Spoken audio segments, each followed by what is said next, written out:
I booked a business class reward flight to Australia with British Airways, but in Singapore, British Airways upgraded me to first class.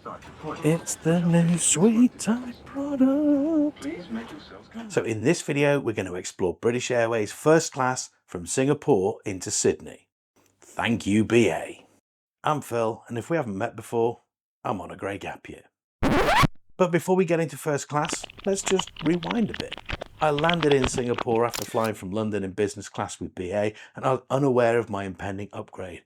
Now, I'd heard some great stories about Singapore Airport, but the landside departure area was a bit dull. Some spectacular looking shops, but this area had nothing really to interest me, so I just headed up to the lounge. The British Airways Business Class Lounge in Singapore is a nice lounge, especially when you consider it's at a remote airport. But I messed up because with a business class ticket on BA, I could have gone into another One World Airlines lounge, the better Qatar Business Class Lounge. Well, you live and learn, and hopefully you can learn from my mistake. But the BA lounge is a nice space, it's well designed, it's got plenty of seating and some lovely finishing touches. Functionally, it features a well-stocked self-pour bar and a decent-looking buffet, and I say it looked good because I didn't eat here. I just poured a coffee and had a vodka tonic. Should not have eaten on the plane. This looks good. What is that? They're saying that's beef hot pot. That doesn't look like a beef hot. That looks better than a beef hot pot. What's in here? Unless this is the beef hot pot. Ooh, satay skewers. Oh man. We only had an hour before we needed to be back at the gate. Now Singapore's one of those airports that's got security at the gate, and as someone who likes to board as late as possible, I really don't like it. But as I passed through the gate, my boarding pass got the wonderful sound of rejection. Okay, so I turned down the first class upgrade in Heathrow. Just done the first leg, the long leg. In the old style Club World seat, the yin yang thing. Not a bother, it's fine. Boarding card was rejected. I've been moved into seat 2K. So I must be careful in there, and I'm not annoying anyone, but we're going first class, baby. Turn right as well. Oh yeah. 2K, go across and then turn left. Thank you. A nice, polite British welcome at the door. I don't think I'm ever going to get bored of being told to turn left. At the seat was an amenity kit, and some pyjamas were delivered along with some champagne. So, in a surprise twist, I'm currently sitting in 2K first class. This is a much improved first class suite. I don't know what kind of champagne this is. I didn't pay the upgrade, so cheers. I think that's one of my favourite champagnes, that one.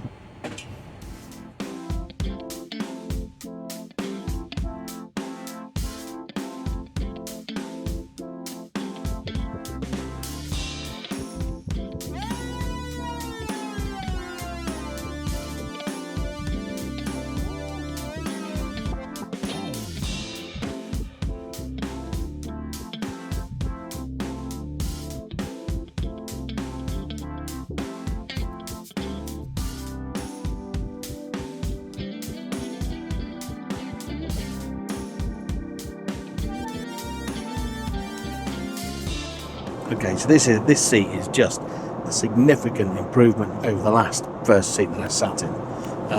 So this is this lovely leather, and then sort of a glass top here. I absolutely love that. As you know, I'm not an interior design person, but that is absolutely gorgeous. Now this wheel here, very interesting. I was trying to turn this light off as we took off. I couldn't work out how. Now this wheel I assumed was going to be for the seat, and it is. Right, so if you twizzle it like that, right, it adjusts the seat. But if you press that one, now it's suggesting that light. So you've actually got three different lights that are adjustable. So you've got this one, which is this light here. Fabos, we can turn that on, and then we've got this one, well that's this light over here. And then we've got this one, which is like a mood lighting under here. No, I absolutely love that. You can't not love that. And then this one is light number 4, which is just up in the and that unfortunately is not adjustable. It's just on or off. How rude. So the first class cabin had just 8 seats, 2 rows in 1-2-1 configuration, and it's different to the seat that I had the last time I flew first class on BA. On that previous flight, storage was an issue, but this has been addressed innovatively with this newer seat. So it's a pull, up it pops, and then to get it to latch, you just have to give it another pull and a slide down.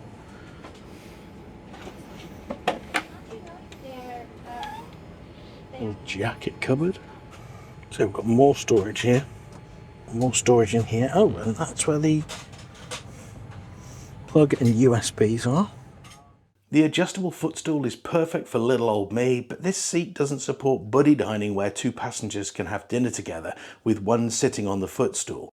But I dined alone, starting with canapes and another glass of champagne.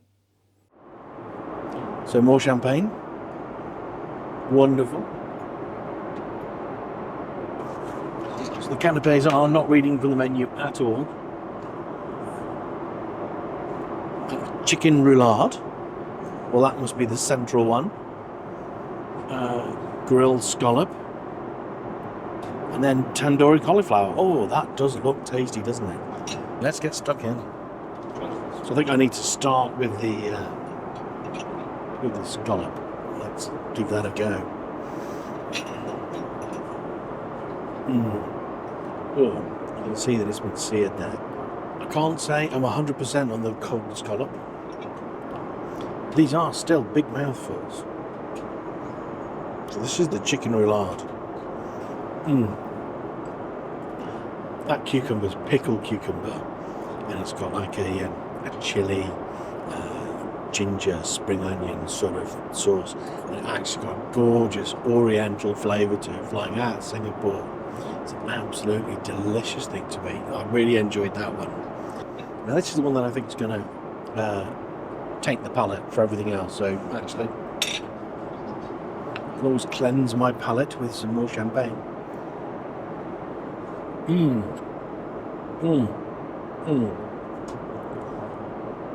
Tandoori cauliflower with a coconut chutney. Tandoori cauliflower with a coconut chutney. Oh, now that is the surprise winner. Although I could have eaten 3 chicken roulades, no problem.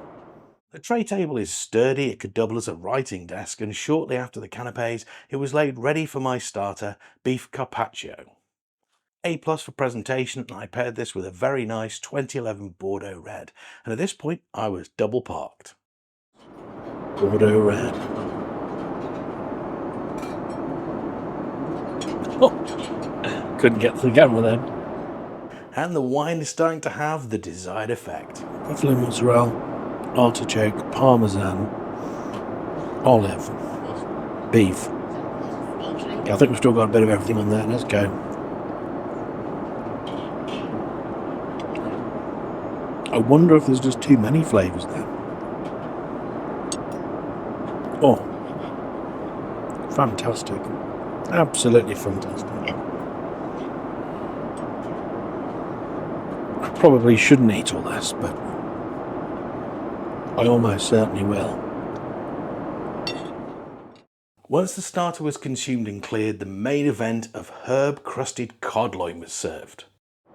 Asparagus, caramelised onion and beurre blanc. But I've got to pour my own sauce. Disaster. But that crust, I think actually, I'm glad I'm pouring my own sauce because I don't want it going all over that crust. Now this though, we're going to pour a little bit on right now just so we can see it. Now that, if you compare that to the beurre blanc that we got on Qatar, there's no comparison to that. Let's have a little taste. That's a beurre blanc. So it's possible to do a beurre blanc in the sky because they've just done one. That's it. And I'd be very surprised if there was a chef whisking cubes of butter into into wine back there. But that is, yeah, that's good. I don't know how they've done that, but that's very, very good. I guess that's what you get when it's first class. Oh, just so you know, I paired it with a Chablis. Oh, let's have some of that. That is a phenomenal wine. I gotta tell you, I'm not a wine pro, I'm not a wine expert, I know what I like. That's dry, but not too dry. It's fruity, but not too fruity. I do love, and it's icy cold as well on my fingers. I should be holding that by the stem, shouldn't I? There we go. That's better. Oh, let's have another one. After the card came dessert, a raspberry chocolate dome. Again, it was beautifully presented, paired with a wonderful dessert wine. I think I'm pronouncing this right when I say Sauterne.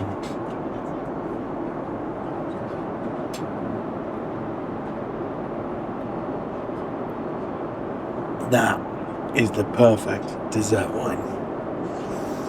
I'm sorry, everywhere else in the world, there just isn't one that beats it. Let's see what this looks like.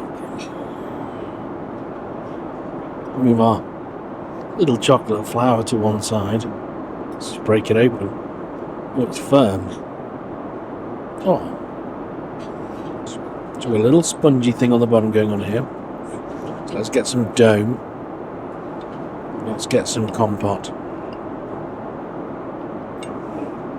There. Raspberry and chocolate. What a great combination that really is. It was sticky, it was a bit messy, but it was wonderful. That was a wonderful three-course meal. But how do you end a meal like that? Well, you have an espresso, of course.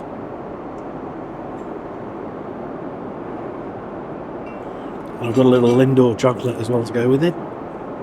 But really, what I'm looking forward to here is the brandy. Now, why they've taken brandy out of business class, I don't know. I know a lot of people are annoyed about that. But up here in first, it's an XO brandy. I'm just going to let that warm a little. I'll give you a little cheers, but I think that's going to have to warm.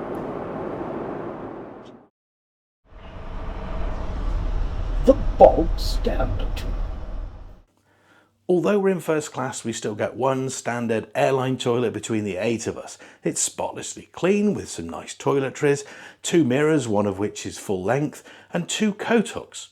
It does have a seat if you want to sit down and put your pyjamas on, but this really is a 3 out of 5 toilet. It's bog standard. So this is the amenity kit I got on that first class flight. It's from Temperley in London. I believe it's going to have LMS stuff inside. Let's get rid of the tag. That's always a bit fiddly. All right, what have we got in here? So first thing, we've got some flight socks and a little voucher there in case you want to buy some more stuff. And an eye mask. It's sort of sewn shut. Would I just rip that if I was using it on a flight? A deodorant, so they must have known it was for a bloke, I guess. Maybe a dental kit. Yeah. Bamboo toothbrush. Oh, toothpaste. Yes, just toothbrush and toothpaste. I'm not going to open that because that's a comb. Shave gel if I wanted to have a shave on the flight. The good old BA first class pen. Gotta love those. Earplugs. Hydrating lip balm. Ultra Smart Pro Collagen Moisturizer. Someone will have to explain to me what that means. What do we got here? Oh, and that's it. Oh no, there's still one more thing. I thought there was. Let's have a look. What's that? Skin Buff Facial Exfoliator with Shea Butter. So I know what butter is, but I don't know what shea butter is. I know what an exfoliator is, but Skin Buff. And the bag itself is actually a really nice bag. I do like the bag. It's it's got some sort of like, oh, look at that. It's got like a picture of the globe or a map of some kind on the inside, which is which is really cute. Is that like the South Pole and the North Pole? I don't know. But it's a nice bag. The only problem with these bags is they're a little bit small. They could just do with being slightly bigger, and then I could actually reuse that. But that's the kit. It's nice. I didn't intend to sleep on this flight, but the crew offered to make the bed up for me, and I just couldn't resist. I settled in with a brandy, and then, well, I crashed and burned. I was fast asleep until I was woken as we were coming into land. So, what is it like, this bed? Well, I think it's probably the most comfortable bed I've ever slept in, and it's to do with a brilliant design. It's not as big as a Q-Suite bed, but you haven't got that knee smasher getting in the way. So there is a sort of a foot cubby kind of area, but this sort of leathery bench here at the bottom, right, which is something when you're in seat mode is like a bit further behind me. It's somewhere where you can pop bits and bobs. It kind of becomes part of the bed. It just becomes part of the bed. So you've got actually at this point here where this storage bin is, you've actually got a really wide place. Now I sometimes like to bend my knee and tuck it under my other legs. It's like it's at 90 degrees, and I had space to do that. You've got a bit of space down the side to just sort of drop a leg while you're sleeping. Now that corner in there to the very top of the bed, my foot I would fit in that, and I'm 5'4", so obviously that's like, you know, for short people. But that is a decent foot cubby, you know. It's not even really a cubby, you just got the IFE screen on top of it, so you've got plenty of room to sort of roll around, you know. So lying down in the bed, there's just, I mean, that's a decent sized pillow. There's just absolutely bags of space here, and there's elbow room here, again because of the design. You know, so if you're sort of rolling over, you're not restricted and tucked in. You've got loads of space lying down. There is a gap, and you know what? A door would be nice. You know, when you've been in lots of different suite products, a door would be a nice thing to have. And obviously you don't have that, but through there, there's only it's 1-2-1 configuration, 2 rows, so there's only 8 seats, and we're slightly forward of the people behind. So when I look out of that door, all I can see is the walls of the seat next to me. So it is a really long bed as well. I can't see anybody apart from people, the very, very tall person being, you know, remotely cramped in this bed. There's just tons of space. It is glorious bed to sleep in.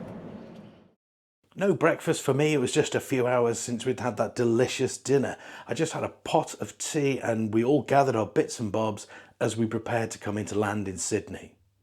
A wonderful flight in an excellent seat. Not the best first seat in the world, but the very best service that the sky has to offer. BA's crew on this flight, they set the standard for the world to follow. The crew was superb without a single fault. Don't change a single thing, BA. So onwards into the early Sydney morning to collect my bags, clear immigration, and then off to Terminal 2 to make my final flight to Melbourne. Thank you. Thanks ever so much. Thank you. I hope you've enjoyed the video, and if you have, remember to give me a like and consider subscribing if you haven't done so already. Please leave me a comment, especially if you've flown first class with BA or its competitors. I'd really like to hear your thoughts. So thank you for watching, and thank you for joining me on Grey Gap Year. Next time on Grey Gap Year, Phil prepares for his final flight to Melbourne with Virgin Australia. Will he ever make it? Will you ever get to see the video? Subscribe to Grey Gap Year to get a notification when this video comes out.